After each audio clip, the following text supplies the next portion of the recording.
고민했던 큰 두 가지가 첫 번째 레시피, 두 번째 만들고 보관하고 급여하는 방법. 이 영상만 끝까지 따라오시면 우리 아이 화식 너무 쉽고 간편하게 시작하실 수 있을 거예요. 주변에서 화식 좋다는 얘기는 정말 많이 들으시죠? 아 진짜 내일부터는 우리 애기 건강하고 맛있는 화식 만들어서 먹여줘야지 이런 생각 하지 않으셨나요? 근데 막상 해주려고 하면 치명적인 문제가 있죠. 솔직히 살아가기도 너무 바쁜데 귀찮더라고요. 뭘 사야 되나 부터 시작해서 재료 손질하고 설거지하고 생각만 해도 번거로워가지고 오늘도 미안한 마음으로 밥그릇에 사료를 부어주진 않으셨나요? 딱 제 얘긴데요. 근데요 이렇게 하면 진짜 쉽더라고요. 밀프렙 방식으로 하루만 딱 정해서 재료 손질해두면 밥 시간마다 바로바로 꺼내서 급여해주면 되니까 정말 편하더라고요. 그리고 가장 중요한 건 아가가 너무너무 좋아해서 이제서야 해준 게 죄스러울 정도였습니다. 제가 화식 만들 때 가장 고민했던 큰 두 가지가 첫 번째 레시피, 두 번째 만들고 보관하고 급여하는 방법. 여러분들은 쉽게 시작해보시라고 제가 직접 해보면서 겪은 시행착오들과 꿀팁들을 아주 듬뿍듬뿍 담았으니까요. 이 영상만 끝까지 따라오시면 우리 아이 화식 너무 쉽고 간편하게 시작하실 수 있을 거예요. 먼저 레시피인데요. 화식을 고려할 때 가장 말도 많고 걱정도 많은 부분이죠. 괜히 좋아졌으면 해서 바꿔줬는데 잘못될까봐요. 그래서 제가 두 가지를 준비했어요. 수의사 선생님이 짜준 인증된 레시피 그리고 급여량 계산기. 30년 동안 수많은 아이들의 화식 레시피를 짜주신 수의사 원장님이 계세요. 저는 평생피부과 동물병원에 내원해서 1대1로 상담하고 나나 맞춤 레시피를 직접 받아왔어요. 광고 절대 아니고요. 내돈내산입니다. 우리 애는 아무 질환도 식이 알러지도 없다. 그리고 그냥 간단하게 화식 입문해서 먹여보고 싶다 하시는 분들은 처음에 이 레시피로 화식을 시작해보세요. 그런데 같은 레시피여도 아이 몸무게나 활동량에 따라 급여량이 다 다르잖아요. 그래서 이건 제가 준비한 건데 급여량 계산기예요. 공유 드릴 건데요. 근데 이 부분은 조금 지루해서 뒷부분에서 조금 더 디테일하게 설명드리고 일단은 넘어갈게요. 준비물은 실리콘 이유식 용기. 시간적 여유가 있어서 매일 만들어주고 싶다 하시는 분은 패스하셔도 되는데 사실 그게 쉽지 않잖아요. 저는 한 번 만들 때 2주에서 한 달치 정도 좀 쟁여두고 냉동 보관했다가 데워주는 방식으로 급여하고 싶어서 구매했어요. 그리고 전동 블렌더. 우리 아이는 꼭꼭 씹어 먹어요. 그리고 소화력이 장난이 아니에요. 만약 이런 아이라면 굳이 필요 없어요. 근데 저희 나나는 식탐이 매우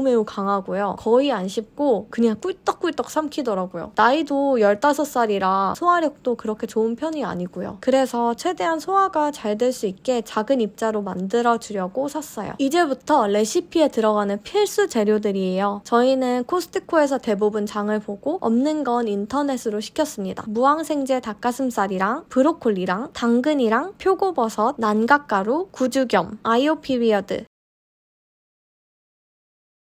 사실 만드는 건 그렇게 어렵지 않았어요. 손이 많이 가서 조금 힘들긴 했지만 4가지만 하면 되거든요. 첫 번째, 레시피대로 계량 먼저 해주시고요. 두 번째, 찜기에 넣기 전에 손질해주시고요. 세 번째, 전부 찜기에 넣고 찌기 시작하는데 3분 뒤에 버섯이랑 브로콜리는 빼주시고요.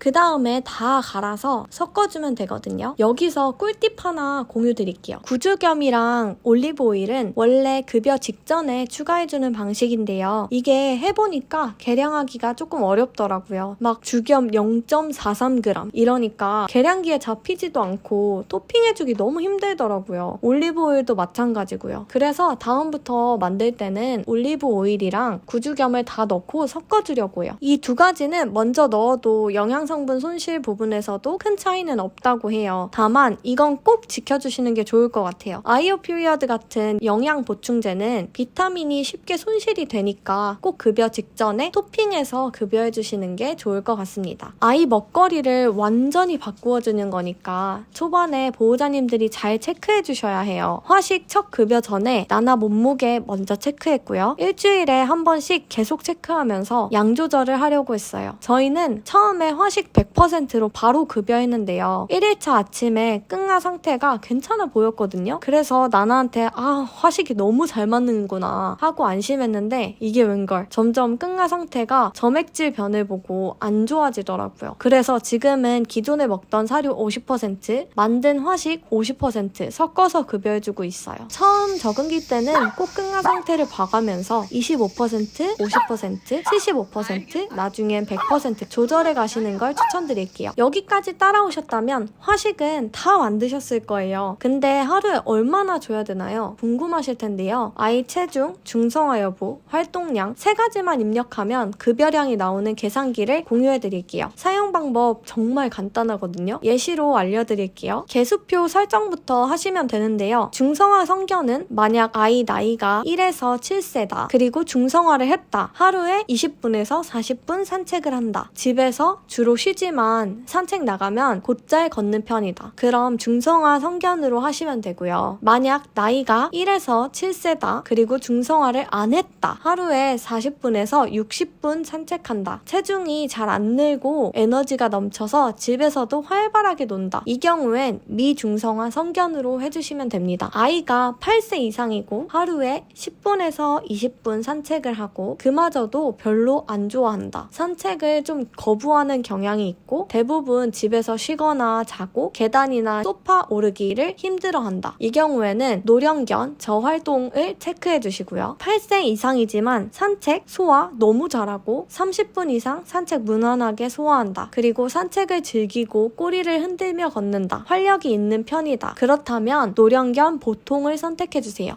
5번 여기에 해당하는 보호자님은 거의 없으실 것 같기는 한데 전 연령에 해당하고요. 산책이 아니라 하루 1시간에서 2시간 정도 뛰는 시간이 있고 아니면 목양견 같이 직업이 있는 아이, 보호자와 함께 오래 달린다거나 훈련이나 운동을 한다. 이 활발 직업견을 선택해주세요. 나머지는 쉬운데요. 하루에 몇 끼니로 나누어 급여할 건지 선택해주시고요. 아이 체중만 여기에 입력해주시면 밑에 하루 급여량과 한 끼 급여량이 나오게 됩니다. 이 급여량대로 급여하시고 영양 보충제는 급여하실 때 위에 토핑해서 주는 거 잊지 마시고요. 저는 몇 끼니 토핑해서 주기 좀 번거로워가지고 오전 끼니에 몰아서 토핑해주고 있어요. 이 계산기는 어디까지나 첫 시작을 위한 표준 기준치예요. 아이 체질이나 질환, 생활 습관에 따라 너무 많이 달라질 수 있으니까요. 화식을 시작하는 보호자님들은 꼭 아이 체중이나 활력 상태, 변 상태 잘 체크하시고요. 이 시그널에 맞춰 가시는 게 중요할 것 같아요. 특히 아이에게 식이 알러지 또는 질환이 있거나 장기간 내 아이에게 딱 맞는 안전한 화식을 계획 중이시라면 평생피부과 동물병원에 내원해보시는 걸 추천드릴게요. 저는 너무너무 만족스러웠거든요. 1시간에서 2시간가량 자세하게 상담해주시고 우리 아이에게 딱 맞는 식단 레시피 받아서 시작할 수 있었어요. 모든 보호자님들이 사랑하는 반려동물 가족들과 건강한 반려생활 하시기를 바랄게요. 그럼 안녕!